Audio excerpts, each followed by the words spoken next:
More drone sightings force a local airport to shut down, the mounting frustration over the mystery in the sky. Good evening. I'm Jessica Moore. The number of drone sightings across the tri-state area has been growing over the last 2 weeks, with more than 3,000 reports in New Jersey alone. And with no indication the sightings are coming to an end, local and state officials are becoming increasingly impatient for answers. As Alicia Reed explains, they also want authorities to destroy any drones that may be considered a threat. It's smooth sailing at New York Stewart International Airport Saturday night, unlike the nearly hour-long delay the evening prior after a drone in the airspace stopped all flights. It's always a nuisance. Drones have been spotted throughout the tri-state since mid-November. The FBI says they've received about 5,000 leads since then. It's not good.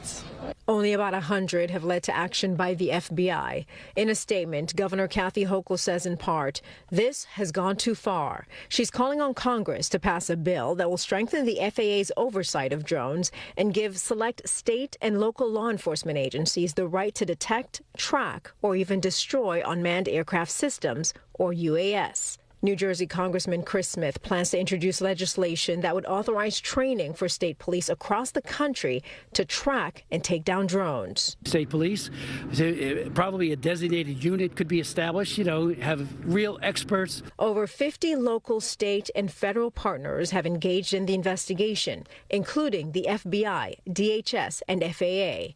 A rep from the Department of Homeland Security says they're confident many of the sightings are manned aircrafts that are being misidentified as drones. The FAA says it is legal to fly a drone during the day or at night, as long as it's below 400 feet and isn't causing a hazard. But restricting airspace is a problem, and that happened here. At Stewart International Airport, Alicia Reed, CBS News, New York.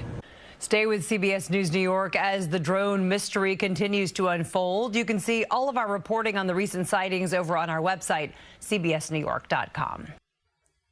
So I came across this on one of the Facebook groups that's tracking on the drones.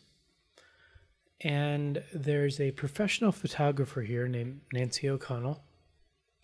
Well, I guess there's been a lot of orbs flying around too, in addition to the drones and stuff in New Jersey. So she took a picture of one with her professional equipment.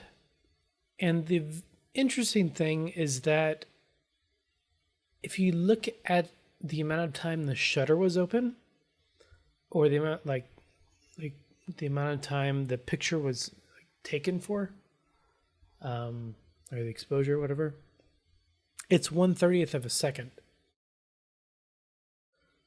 So you usually use that for something that's like really high speed, or you want to capture something that's just going really fast.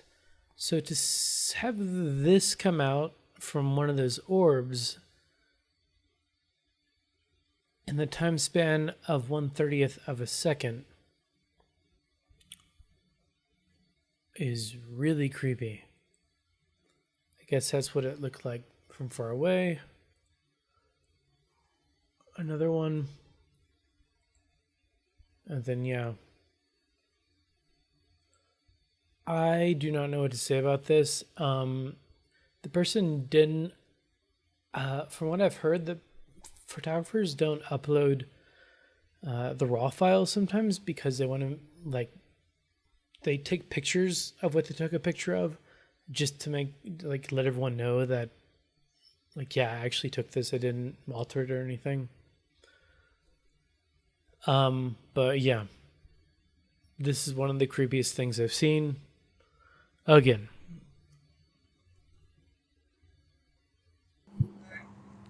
So this Bible was found after the flood from Hurricane Helene. On this fence post. And it is on Revelation 14 and 15. All the things destroyed, that was left open. And it's sitting there and we're not touching it. So this house was buried and flooded all the way to the roof originally. The man that lived here had to be rescued off of the roof by a raft. And they were just emptying it, just demoing the entire house. And this Bible is found on a pole open to Revelation. Jerry, Perlin Jerry is the author of The Uterine Crisis, one of the first books to link environmental toxins with the staggering rate of women's reproductive illnesses. In 2006, she was chair of Maine's first global warming conference. She has written for E!, the environmental magazine, and London's The Ecologist. Ancient cultures used to do native tribal dances to pray for rain, to bring areas that were very dry and have good rainfall. In the 20th century, clouds were seeded by numerous countries around the globe with various chemicals to produce rain. China was just doing this over the summer in Beijing to make sure that there weren't any rain, that there wasn't any rain during the Olympics. But all this has changed dramatically with the U.S. military's secretive research and plans to control the planet's natural weather. This has not been given very much press, and we have to remember that we have a corporate-owned press where 85% of radio, television, and print media is owned by 5 corporations. So they're not going to talk about things that are of really serious consequence, and that's somewhat of the blessing, a mixed blessing of the internet, but there's certainly plenty of information on weather modification. The Air Force is on record as saying, quote, they want to control the weather by 2025, and we are not talking about just seeding the clouds for rain. Weather modification means, quote, any activity performed with the intention of producing artificial changes in the composition, behavior, or dynamics of the atmosphere, unquote. And as of April this year, there are more than 150 different weather modification programs around the world. Since about 2000, the Department of Defense and the Department of Energy have been spraying the entire United States sky with a toxic brew of chemicals and other biologic agents. Do we have that? Can we do that? Just want to show you something. We have 2 different kinds of trails in the sky right now. One are called contrails. How many of you know what contrails are? Contrails are what have been around from the ends of planes since World War II. These are very, very short exhaust trails that usually evaporate within a few minutes. You just look up at the sky and you'll just see a jet, sometimes with 4 trails, but it evaporates pretty quickly.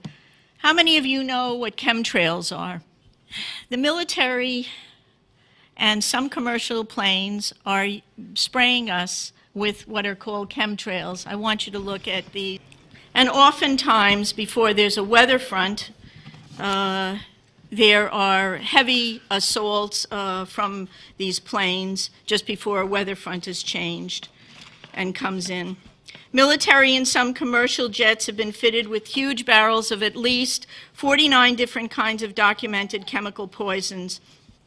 Among other documented ingredients in this toxic man-made clouds are pathogenic molds, fungi, weaponized viruses, and made in some places like the secret site at Fort Detrick, Maryland, which is supposed to be a cancer site, but there are a number of scholars and professors tracking this that have big questions about this. Barium and nanoaluminum particles. What do these do to the human body? Barium is an alkaline earth mineral. It was discovered in 1774. At low doses, it can act as a muscle stimulant. At high doses, it detrimentally affects the heart and the nervous system. Barium is toxic to all mammals, and that means not just humans. Aluminum, which is the most abundant metal in the Earth's crust, is known to diminish kidney function and destroy brain cells and cognitive function. Just think about it. Just between the aluminum and the mercury that we're breathing all the time, we've got already a serious issue about brain function and cognitive function.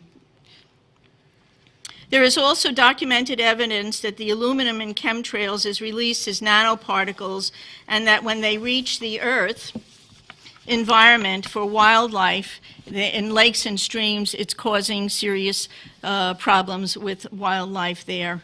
Researchers are also finding that nanoparticles interfere with the growth of plants. Nanotechnology is totally unregulated. Just this past month, a new research report came out showing and documenting for the first time that these nanoparticles actually go through the skin. Well, if you breathe them, whether they go through the skin or whether you're inhaling them, it's still a problem, a serious problem.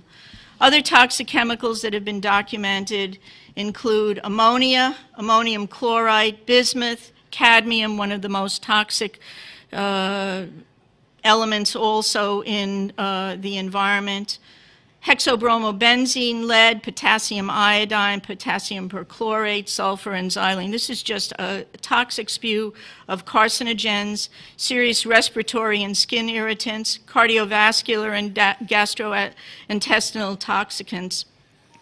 I'm asking, is there a relationship between asthma, now the number 3 killer in the United States, and staggering rates of it for small children, up from number 10 a decade ago, and the chemtrails?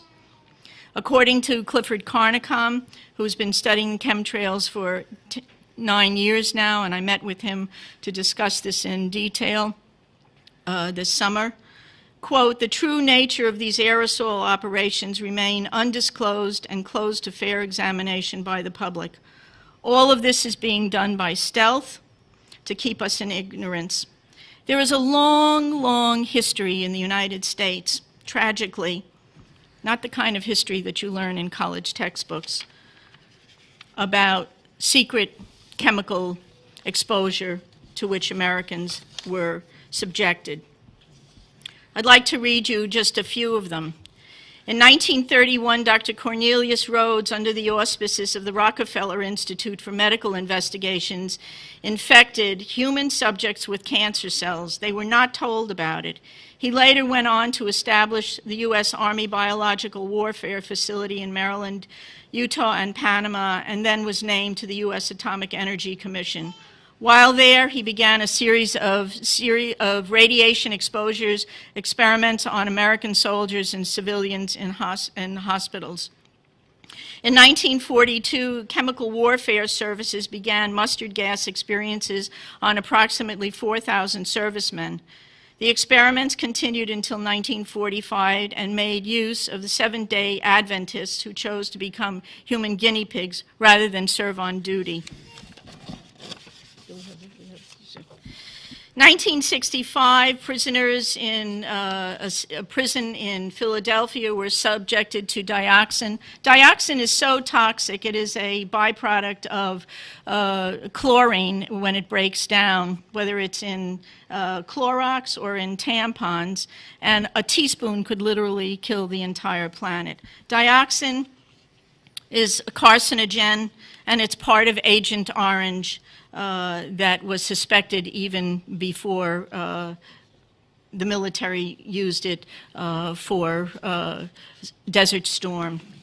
In 1996, the Department of Defense admits that Desert Storm exposure for all of the military, they were exposed to chemical agents, including Agent Orange.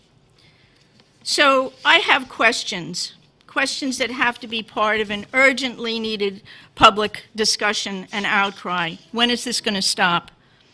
Obviously, you don't know, and I would urge you, they're outside. There's a list of websites that you can go to, not just to Clifford Carnicom's, but this is the most, his website is the most well-documented one with lots of medical information.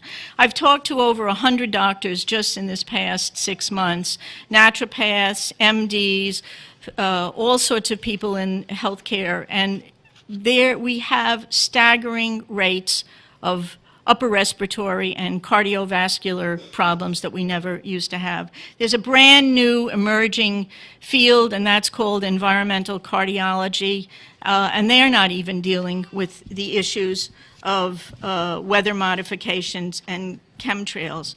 I'd like to know, how are the real drought conditions by nature exacerbated by a constant spew of aerosols in the chemtrails? How much of global warming or climate change is actually caused by billions of tons of these aerosols that have been sprayed over us for the last 8 years without our permission. It's not just CO2 emissions that we have to deal with, but we have to deal with weather modification. How is weather modification by the military destabilizing our planet's natural weather? A controversial weather modification bill was just passed. Bush just signed it to the 109th Congress. There was no public discussion. These bills did not include any agricultural, water, EPA, or public representatives, and did not have any provisions for congressional, state, county, or public oversight of either expenditures, medical, and/or environmental consequences. In other words, we've really been guinea pigs for at least the last 8 years with literally every breath we take. 7 days a week, 365 days a year. What we are breathing now, as one of my dear friends says, the indoor air is just the same. What the indoor air is just the outdoor air inside. In addition, the Pentagon is on record this summer as saying it wants to resume open-air testing of biologic weapons. There's a flyer outside on this with some research that Professor Francis Boyle has done. And he's been quoted recently as saying the Pentagon is fully prepared to launch biological warfare, yet much of this technology is being used on us without our permission. We are signatories to no germ warfare and to the Nuremberg trials. So there it is, everyone, right from the horse's mouth. I'm not making this stuff up, everybody. I'm just finding things that they don't want you to find. But I want to know what you think about this. I want to know your opinion. Please put it in the comment section. And if you haven't done so, make sure to hit that subscribe button and the like button. And until next time, God bless you all.